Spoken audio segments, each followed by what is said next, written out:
Imagine a reality shaped by our perceptions, where what we see is not necessarily what truly exists.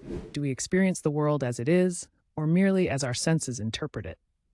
This raises profound questions about the nature of reality. Are we living in a shared, objective world, or is each person's reality unique and subjective? Consider the implications. If our reality is subjective, how can we ever be sure of what is truly real? Dive into the depths of existential inquiry as we ponder whether reality is an absolute truth or a construct of our minds.